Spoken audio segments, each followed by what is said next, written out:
کہ یہ جنگ آزادی کی جنگ ہے.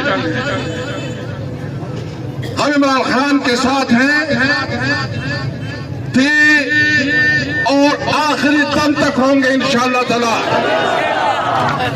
اگر کسی کی غلط فہمی ہے کہ وہ ہمیں دھمکائے گا، ہمیں دبائے گا، ہمارے اوپر روب ڈالے گا اور ہمیں عمران خان سے علیحدہ کرے گا، تو یاد رکھیں یہ پختونوں کی دھرتی ہے، یہ سوابی کی دھرتی ہے. ہماری موت اور زندگی آزادی کے لیے اور عمران خان کے ساتھ ہے. میں صرف اتنا بات کرتا ہوں، ہم تمام اداروں کی رسپیکٹ کرتے ہیں. فوج ہمارا ہے، عمران خان نے بھی کہا، لیکن اس دن جو پریس کانفرنس ہوئی ہمیں افسوس ہوا کہ ایک ادارے کو سیاسی معاملات میں مداخلت نہیں کرنی چاہیے. یہ ہمارا ادارہ ہے. کرنل شیر ہمارا ہیرو، ہمارا بھائی، انہوں نے اس پاکستان کی قربانی دی ہے. ہم نے ہمیشہ ہم اپنی شہداء کو قدر کی نگاہ سے دیکھتے ہیں اور اپنی شہداء کی رسپیکٹ کرتے ہیں اور اپنی شہداء کے ساتھ کھڑے ہیں. آپ جو جھوٹا بیانیہ ہمارے خلاف بیان کر رہے ہیں، آپ کس طرح بات کرتے ہیں؟ آزادی کی تحریک ہے تو ہمارے آبا و اجداد نے چلائی، پاکستان ہمارے آبا و اجداد نے بنایا، پاکستان کے لیے ہم نے قربانیاں دی، پاکستان کے لیے ہم جنگیں لڑائے اور ہم غدار ہو. اور وہ جو دو ٹکے کے اوپر بکرے، جو اپنی زمین کا سودا کرے، جو اپنے آپ کو مال منڈی کی طرف بھیج دے، وہ وفادار، اور جو اپنے قوم کے لیے اور اپنے لوگوں کے لیے کھڑے ہو جائے وہ غدار. تمہارا بیانیہ نہیں چلے گا، نہیں چلے گا تمہارا بیانیہ. میں تو بالکل اپنی زندگی واضح کر دی ہے کہ یہ زندگی ہماری اپنی اس ملک کی حقیقی آزادی کے لیے ہے. حقیقی آزادی کیا ہے؟ کہ ہر شہری کی حقوق برابر ہو. حقیقی آزادی کیا ہے؟ کہ آئین اور قانون کے مطابق تمام شہریوں کے ان کی تعلیم، روزگار، علاج کے مواقع ہوں.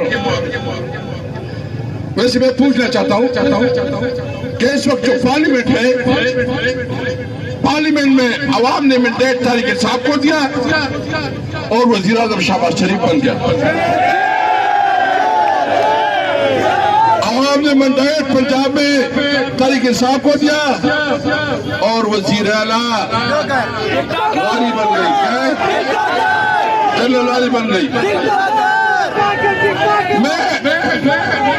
میں اس میں بھی کیا کہتا ہوں کہ جو اس وقت شکست خوردہ ریجیکٹڈ لوگ جو اسمبلی میں بیٹھے ہیں، کیا ان کے اندر کوئی ضمیر ہے؟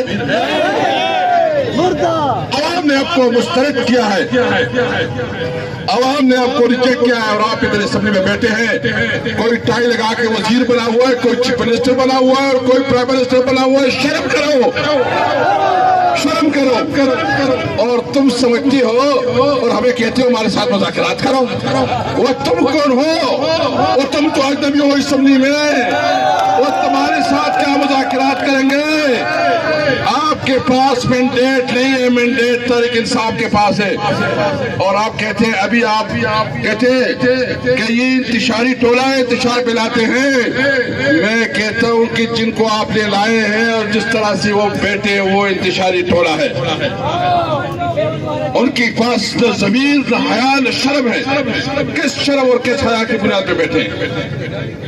اس کو کیا ہے کہ یہاں لوڈ شیڈنگ ہو 10-10 12 گھنٹے 18 گھنٹے لوڈ شیڈنگ ہو، اس کو کوئی تکلیف نہیں ہے کیونکہ وہ عوام کے نمائندے نہیں ہیں.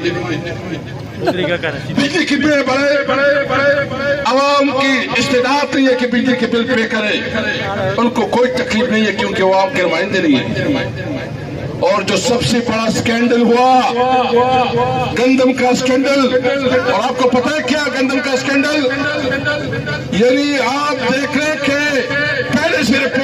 اس وقت جو ہماری گندم آ رہی ہے یہ ہماری بمبر کرافٹ ہے اور اتنی اچھی گندم ہوئی ہے کہ ہم اپنے ملک کی بھی اور دیگر ممالک کی بھی ضرورت پوری کر سکتے ہیں.